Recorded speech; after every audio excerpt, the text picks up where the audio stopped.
हिमानी शर्मा जी, जशपाल शर्मा जी। गुरुदेव आपके चरणों में कोटि-कोटि प्रणाम। गुरुदेव, हम सीधा ऑस्ट्रेलिया से आए हैं। गुरुदेव मेरे पतिदेव कुछ समय से आपका सत्संग सुन रहे हैं। जब से आपके दर्शन किए हैं, इनको ऐसा लग रहा है कि इनके सारे विकार बाहर आ गए हैं। ये अपने परिवार में और अध्यात्म में बैलेंस नहीं बना पा रहे हैं। इनका ऐसा कहना है कि अध्यात्म के साथ परिवार का भी पोषण करें, ऐसा। भैया अगर ठीक से सत्संग सुनोगे तो बैलेंस बनाना नहीं पड़ेगा। सत्संगी बहुत चतुर हो जाता है, बहुत चतुर हो जाता है। रामई भजे ते चतुर नर। अपने परिवार को तुम भगवान का स्वरूप नहीं समझते हो क्या? पत्नी के साथ पत्नी जैसा व्यवहार करना क्या भगवान की पूजा नहीं है क्या? पुत्र के साथ पुत्र जैसा व्यवहार करना क्या वो भगवान की पूजा नहीं है क्या?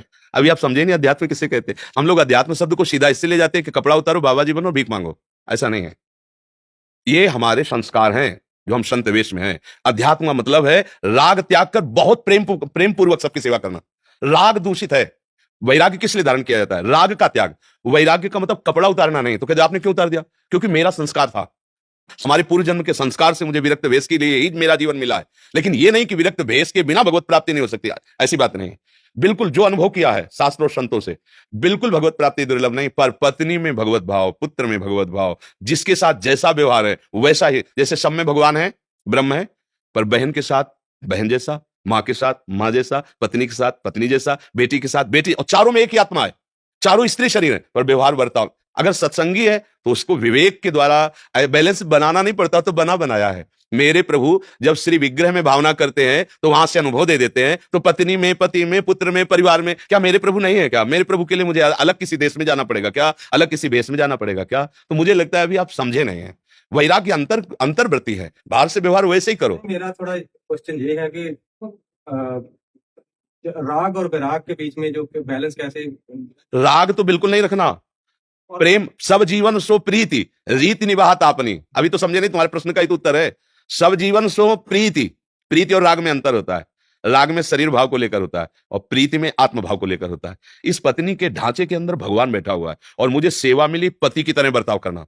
पुत्र के ढांचे के अंदर भगवान बैठा हुआ है और मुझे सेवा मिली पिता की तरह बर्ताव करना। अब बैलेंस बनाने की जरूरत है कि बैलेंस बना बनाया है। तुम्हारी समझ में आई बात हमारी? हाँ जी, एक और प्रश्न है जी। और अगर वैराग और अनुराग के बीच में बैलेंस कैसे बनाते? पहले शरीर भाव से ऊपर देखो। अब अटारी की हम बात करें और चढ़े एक सीढ़ी भी नहीं है तो वो केवल वार्ता होगी, अनुभूति नहीं होगी। मुझे लगता है बुद्धिमान उपासक वही है, केवल अगली सीढ़ी को देखे और फौरन उस पर पैर रखे तो अगली सीढ़ी अपने आप दिखाई दी, फिर उस पर चढ़े। छत में क्या और अपने आप पता चल जाएगा। अनुराग कहीं नया उत्पन्न नहीं होता। ये छाती की बात कह रहा हूं।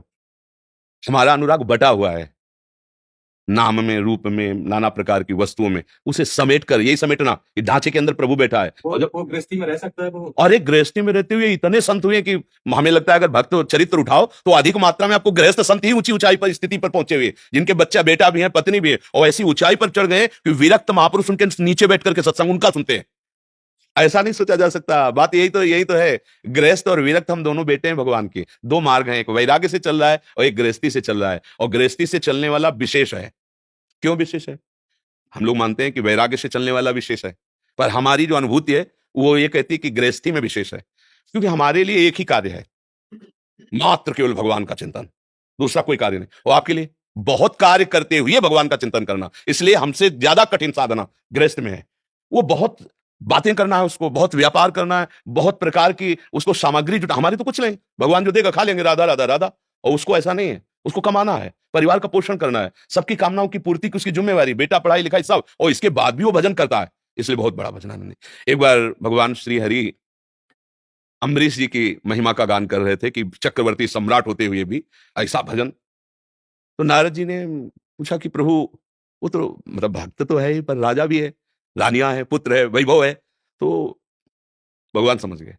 उनका, नारद जी एक कार्य करोगे, तुम तो हमारा अखंड स्मरण करते हो। बोले हाँ प्रभु। तो बोले देखो कटोरा घी से भरा हुआ है और तुम हमारे वैकुंठ की एक परिक्रमा लगाओ। सुदर्शन चक्र पीछे रहेगा, एक बूंद भी घी नहीं गिरना चाहिए। अगर एक बूंद भी घी गिरा तो सुदर्शन तुम्हें पीड़ा पहुंचाएगा। भगवद आज्ञा। अब पूरी चित्तवृत्ति लग गई कि एक बूंद भी घी गिरेगा तो सुदर्शन जी महाराज पीछे हैं, परिक्रमा लगाए। बोले प्रभु एक बूंद भी नहीं गिरा। बोले हाँ सुदर्शन जी प्रमाण है इस बात का, अगर गिरा होता तो आपको पीड़ा पहुंचाते, अर्थात नहीं गिरा। अब बोलो कितनी बार सुमिरन किया? बोले प्रभु सुमिरन पूरी चित्तवृत्ति तो रखी थी कि घी एक बूंद न गिरे। बोले हाँ, गृहस्थ में रहते हुए विविध प्रकार के कार्य करते हुए जो मेरा सुमिरन कर रहा है वो श्रेष्ठ भाव है। तो ये कैसे तुम सोच सकते हो कि बिना विरक्त हुए भगवान की प्राप्ति नहीं हो सकती? राग का त्याग अंदर का विषय होता है। देखो प्रीति में इतना दम है कि राग का त्याग तो सहज करवा देता है। आप देखो जैसे छोटे बच्चा बच्ची आपस में प्रेम कर लेते हैं ना, तो 20 वर्ष माता पिता ने पाला पढ़ाया लिखाया, सब का राग एक कोने में रख के उसके साथ तो चल देते हैं, चाहे लड़का हो चाहे लड़की हो। ये सांसारिक राग के अंतर की प्रीति है। और हम प्रिया प्रीतम भगवान से प्यार करने के लिए चले, और हमारे अंदर इतनी दम नहीं है कि हम इनके बीच में रहते हुए इनका राग त्याग सके। इसका मतलब अभी समझे नहीं, अभी भजन हुआ नहीं, इसलिए है। अगर भजन करोगे तो सही माने में सच्चा वैराग्य हृदय का होता है, बाहरी का नहीं होता। अगर हमें अपने शरीर में प्यार है, भोगों में प्यार है, व्यवस्था में प्यार है, तो कपड़ा केवल वैराग्य है, अंदर से वैराग्य की कोई बात नहीं है। तो आप पैंट शर्ट में हो, आप अधिकार में हो और ठीक भजन कर रहे हो, तो आप सच्चे वैरागी हो। वैरागी का मतलब सीधा हम लोग ले जाते हैं कपड़ा से। अरे देह का राग ही सबसे बड़ा राग है। इन अंतःकरण में इंद्रिय और मन का भोगों में राग ही सबसे बड़ा राग है। इसका त्याग कर दे तो चाहे पैंट शर्ट में हो, चाहे पैजामा कुर्ता में, चाहे जिस वेश में हो, महात्मा ही है। महात्मा एक स्थिति का नाम है। अगर वेश है और स्थिति तब तो जगत पूज्य है ही, लेकिन वेश और स्थिति नहीं तो कोई काम का नहीं, और वेश नहीं हो स्थिति है तो जगत पूज्य है। समझ पा रहे हैं आप? कोई समस्या? हाँ, अंदर से साधक का मतलब तो सुलझा हुआ व्यक्तित्व, ऐसे फंसा वाला नहीं कि हमने सत्संग सुना, हमें परिवार से वैराग्य हो रहा है, हम छोड़ करके कहाँ छोड़ के जाओगे? खान पान शरीर राग तो साथ ही लेके जा रहे हो। गुफा में जितना एक कमंडल और एक लंगोटी में आसक्ति दुर्गति कर सकती है, उतना ही सारी आसक्तियां हैं। तो हमें लगता है गृहस्थी में बहुत सुंदर बातें रहती कि संतों के प्रति आदर भाव रहता है, और चाहे जितना भजन करे अपने में रहता है। हम तो गृहस्थ है, तो देखो बहुत बड़े अहंकार से बच गया वो, बहुत से बचाव पक्ष गृहस्थी में है। तो मुझे तो लगता है कि अगर गृहस्थी में सही ढंग से भजन किया जाए तो बहुत जल्दी उन्नति हो सकती है। पर वो क्या है, मान्यता बैठ गई कि हम तो गृहस्थ हैं, माने हमें तो सब भोगों का लाइसेंस मिल गया, हम जो चाहे भोगे, जैसे बस इसी से पतन हो जाता है। अगर वो संयम से चले और भजन करे तो गृहस्थ में रहते हुए महात्मा पक्का महात्मा है, भेष जरूर महात्मा का नहीं। विभीषण जी भगवान श्री राम के सामने आए तो कोई भेष था क्या? और भगवान क्या कह रहे, तुम सरीखे संत प्रिय मोरे, धरो देह नहीं आन नहीं हो रे। हे विभीषण, तुम्हारे जैसे संतों के लिए ही ये मैं मानव अवतार धारण करता हूं, दूसरी कोई बात नहीं। तो विभीषण जी संत किस बात के लिए? हृदय में निरंतर भगवान का स्मरण करते रहते। कहां है? लंकापुरी में। परिवार कौन है? रावण, दैत्यासुरी भाव वाले परिवार के जन है। कैसी उत्तम भक्ति! जिम दशननमो जीव विचारी, जैसे 32 दांत के बीच में जिभ्या, ऐसे विभीषण जी आसुरी संपदा वाले लोगों के बीच में रह के राम राम कह के भगवान को रिझा लिया। तो भैया भजन करना कोई कठिन कार्य नहीं है, कठिन कार्य केवल भजन को समझ लेना। समझ लेना। इंद्रजीत जी पंजाब से। गुरुदेव आपके चरणों में कोटि कोटि दंडवत प्रणाम। गुरुदेव, त्रिगुणात्मक वृत्तियां शरीर में आती हैं और आगमा पायनों आने जाने वाली हैं। मैं इनका केवल दृष्टा हूं, तो भी गुरुदेव इन वृत्तियों में सम नहीं रह पाता। ऐसा लगता है कि ये वृत्तियां व्यवहार को प्रभावित कर रही हैं। क्योंकि ये बात सुन के आपने जान ली, अभी अनुभव तो हुआ नहीं ना। बिना अनुभव के सुन के बातों से थोड़ी समझ में आने वाली। जब तक अनुभव नहीं होगा तब तक बात नहीं आती।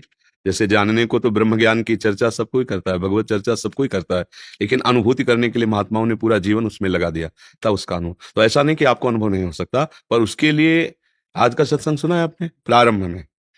जब तक हमारा विषय चिंतन, देह चिंतन, नाना प्रकार के राग द्वेष का चिंतन व्यक्ति वस्तु स्थान में, तब तक ये सब बातें ही बातें रहेंगी, अनुभूति नहीं होगी। भगवत अनुभूति तभी होगी जब आपका अनन्य चिंतन प्रभु का हो। जिस वस्तु व्यक्ति स्थान को आप देख रहे हो, जो क्रिया रूप में दिखाई दे रहा है, उसका सबका कारण एकमात्र भगवान है। सब में एकमात्र भगवान विराजमान है। पहले ये भावना सिद्ध करो, पहले इस भावना में आओ। जो भी क्रिया, जो भी रूप, जो भी वस्तु, व्यक्ति, स्थान है, मेरा भगवान ही सब रूपों में बना हुआ है।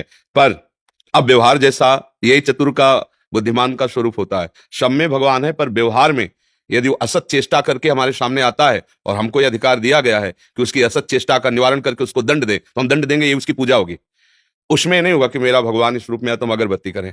नहीं, आप असत लीला कर रहे हो और मुझे अधिकार दिया है दंड देने का, तो मैं दंड रूपी पूजा से आपकी उपासना करूंगा। आप पुत्र रूप से आए हो, आपको उस रूप से पालन करेंगे। आप मित्र रूप से आए हो, उस रूप। आप शत्रु रूप से आए हो तो उस रूप से पालन। अगर विवेक ठीक नहीं है ना, तो जैसे बात सुन ली सब में भगवान है, फिर वो समझ नहीं पाता, फिर बाद में रोता है कि सब में भगवान है तो क्या, ऐसा होना चाहिए, ऐसा होना चाहिए। बहुत विवेक की सुंदर आवश्यकता है। आपको जो स्वांग मिला है, जो रोल मिला है, जो पद मिला है, जो अधिकार मिला है, उसके अनुसार उपासना करो, उसके अनुसार भाव रखो। भगवान सब में है, पर जो रोल आपको दिया गया उसके रोल के प्रतिकूल यदि आ रहे हैं तो हम अपने ही अधिकार के अनुसार उनकी पूजा करेंगे। अगर हमें डंडा चलाना है तो हमारी पूजा है अगरबत्ती से भी श्रेष्ठ पूजा होगी, क्योंकि वो असत आचरण करके आ रहे हैं और हमें निर्णय के लिए बैठा लगे तो हम उनको दंड देंगे, ये उनकी पूजा होगी। अब आप कहोगे ऐसी कैसी पूजा होती है? जब विवेक हो जाएगा तब इसका ठीक निर्णय होगा। ऐसे ही हमारे अंदर दो, ये बाहरी विभाग है, एक अंदर विभाग है। हमारा अंतःकरण कभी गंदी वृत्तियां देता है, कभी अच्छी वृत्तियां देता है, कभी असत मार्ग में लगाने की, कभी सत मार्ग में। अब वहां निर्णय करो, यदि सत मार्ग की वृत्ति है तो हम उसे भगवत स्वरूप मानते हैं, यदि असत मार्ग की वृत्ति है तो उसे मानते ही नहीं है, चाहे जितना क्लेश दे वो वृत्ति, हम उसे स्वीकार नहीं करते। धीरे धीरे आप देखोगे कि आप असंग होते हुए अपने स्वरूप में स्थित हो रहे हैं और ये शांत हो रहे हैं। जैसे जैसे भोगों का चिंतन होता है, भोग में सुख नहीं, उसके चिंतन में सुख है। ये पक्की बात समझ लो, ये अनुभूति बात कह रहा हूं हृदय की।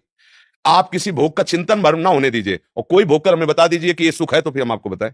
चिंतन मत होने दीजिए, फिर पूरी सृष्टि के किसी भोग को फिर आप हमें बता दीजिए कि हाँ इसमें सुख है। आप जब पहले चिंतन करते हैं और चिंतन में जो सुख मिला, अब उस सुख को ढूंढते हैं, तो चिंतन में होने के कारण वो सुख मिलता है। नहीं नहीं, बहुत बिल्कुल ये पक्की बात है। कोई भी सुख, कितना भी बड़ा सुख हो, आपके चिंतन का अपहरण कर लिया जाए, ऐव से या प्रेम से, वैसे भी होता है।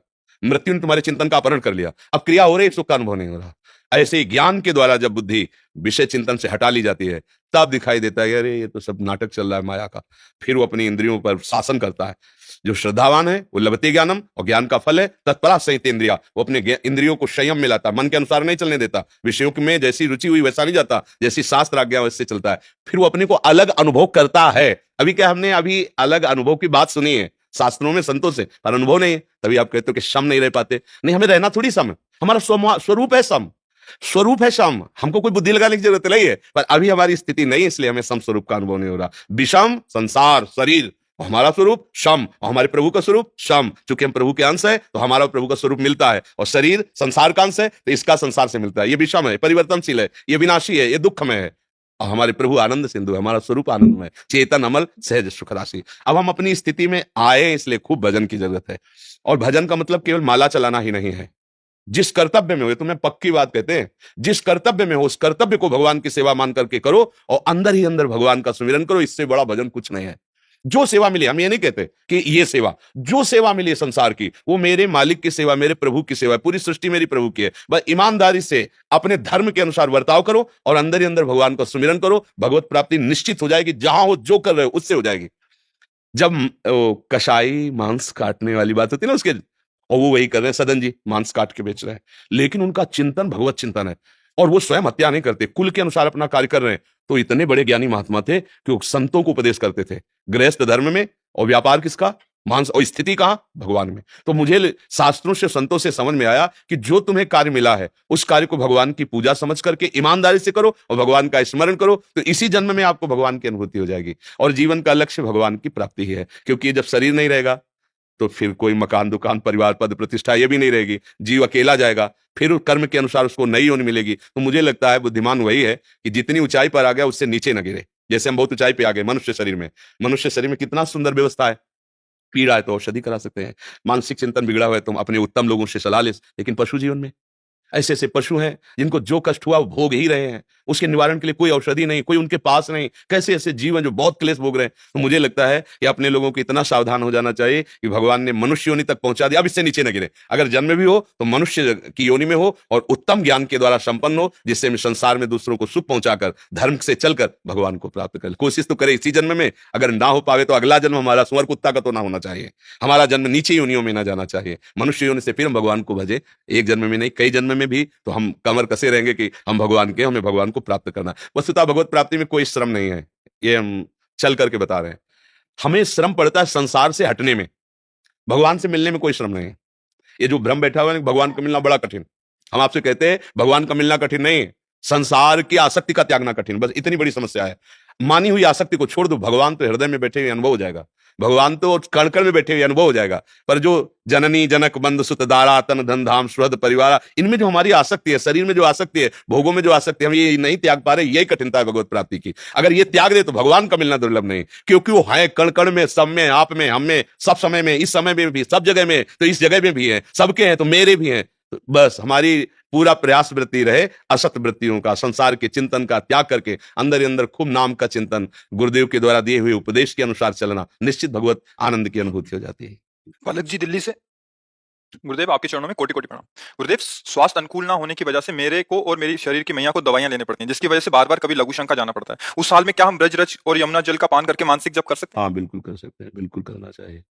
देखो ये सब बुद्धि की पवित्रता के लिए साधन बताए गए हैं। वस्तुतः हम कई बार बता चुके हैं कि जैसे बढ़िया रेशम की पोशाक पहनाकर एक चमड़े की थैली में मल भर दिया जाए और ऊपर से खूब छिड़का जाए, क्या कभी पवित्र हो जाएगा क्या? यही है मलाशय, यहाँ अभी अभी देखो तो यही मल भरा हुआ है, यही मूत्र भरा हुआ है, बस चमड़े की थैली है, ऊपर से कपड़ा लगता हो चिकन, यही भरा हुआ है। मानसिक पवित्रता के लिए सब बातें कहेगी, आचमन करो, जल छिड़को, ऐसा वो क्या, मल तो यही भरा हुआ है। इसलिए अपवित्र पवित्रो वा सर्वावस्थांगतोपि वः या स्मरेत पुंडरीकाक्षम सवायाभ्यंतर शुचि। चाहे पवित्र हो कमल नयन अरविंदाक्ष भगवान श्री हरि का स्मरण तुम्हें बाहर और भीतर से परम पवित्र कर देगा। तो रजरानी यमुना रस रानी से खूब भजन करो, भजन प्रधान चीज है। ये मलमूत्र का भांड कभी पवित्र नहीं हो सकता, इसमें तो सब भरा हुआ है, कूड़ा करकट है। खूब भजन कर लो, वो परम पवित्र है। अपवित्र पवित्र हुआ, पवित्र हो या अपवित्र हो, तुम जब कृष्ण कृष्ण कहो, राधा राधा कहो, हरि हरि कहो, तो तुम स्वयं पावन हो गए। और मम भक्ति युक्त भुवनम पुनात, और तुम भुवनों को पावन करने वाले बन गए। नाम जप से बढ़कर कोई पवित्रता नहीं। नाम जप का अगर मंत्र आदि जप है, यमुना जी आदि आचमन कर लो, बकाया सबसे बड़ा पवित्र भाव है। अगर हम भाव से प्रभु को भज रहे तो कैसी भी स्थिति हो परम पवित्र ही है। थोड़ा मंत्रों के लिए विधान बनाया गया है, उसके अधिकार के लिए रज ले ले, राधा कुंड का जल है, मानसी गंगा का है, मानसरोवर का, अपने तो ब्रजमंडल में परम पावन तीर्थों के भी तीर्थ है, सीसी में जल ले लिया, ऐसे किया, पवित्र हो गए, आचमन किया, मंत्र जप रहे हैं।